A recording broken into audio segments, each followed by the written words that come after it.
కాకినాడ భోగి గణపతి పీఠంలో 108వ శ్రీవారి జపయజ్ఞ పారాయణ కార్యక్రమం ఘనంగా జరిగింది. ఈ సందర్భంగా పీఠం ఉపాసకులు దూసలపూడి రమణరాజు మాట్లాడుతూ అక్టోబర్ 5వ తేదీన తిరుమల తిరుపతి యాత్ర నిర్వహిస్తున్నట్లు తెలిపారు. కాకినాడ భోగి గణపతి పీఠంలోని శ్రీవారి పాదాల వద్ద 108వ జపయజ్ఞ పారాయణం పూర్తయింది. శనివారం ఉదయం శ్రీవారి సేవకులకు కంకణాలు, గోవింద కండువాలు ధారణ చేసి పూజ కార్యక్రమాలు నిర్వహించారు. ఈ సందర్భంగా ప్రత్యేక అలంకరణలు చేశారు. తిరుమల బస్సు యాత్రకు శ్రీకారం చేశారు. పీఠం వ్యవస్థాపక ఉపాసకులు దూసలపూడి రమణరాజు మాట్లాడుతూ 5వ తేదీ ఆదివారం మధ్యాహ్నం 12:30కు నగర సంకీర్తన నిర్వహించి తిరుమలకు యాత్ర చేయడం జరుగుతుందన్నారు.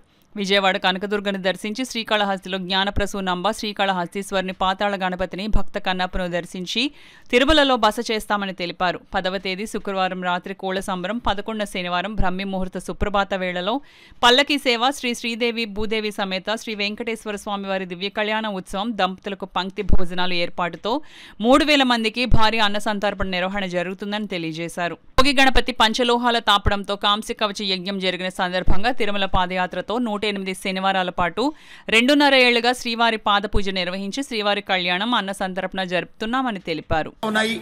ఈ 108 వారాల జపయజ్ఞ పారాయణలు ఈ శనివారంతో పూర్తవుతున్నాయి. ఈ సందర్భంగా ఈ 108 వారాల్లోనూ కూడా ప్రతి శనివారం కూడా 7 పిండి దీపాలతోటి 7 వారాల పాటు వెలిగించుకున్నటువంటి అనేకమైన శ్రీవారి భక్తులు ఉన్నారు. ఇందులో ఎవరైతే యోగకారకులు అయినటువంటి వారు ఉన్నారో వారు సంపూర్ణంగా తిరుమల కొండ మీద తలనీలాలు సమర్పించి ఈ 7 రోజులు కూడా శ్రీ స్వామివారి యొక్క దీక్షల కంకణబద్దులైనటువంటి వాతావరణంలో ఈ కార్యక్రమం రేపటి రోజున రేపు మధ్యాహ్నం 1 గంటకి తిరుమల బస్సు యాత్ర వెళుతుంది.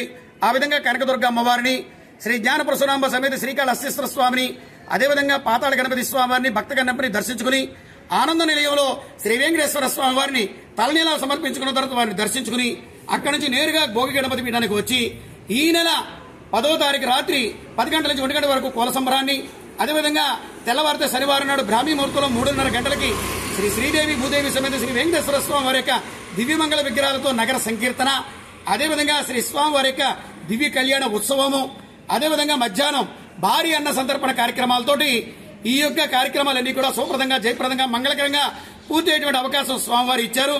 కాబట్టి ఈ కార్యక్రమాలకి అందరికీ కూడా సుస్వాగతం పలుకుతూ ఈ యొక్క లోక కళ్యాణార్థంగా భోగి గణపతి పీఠంలో జరుగుతున్న కార్యక్రమాలుగా మీ అందరికీ తెలియజేసుకుంటూ ఓం నమో భగవతే వాసుదేవాయ నమః.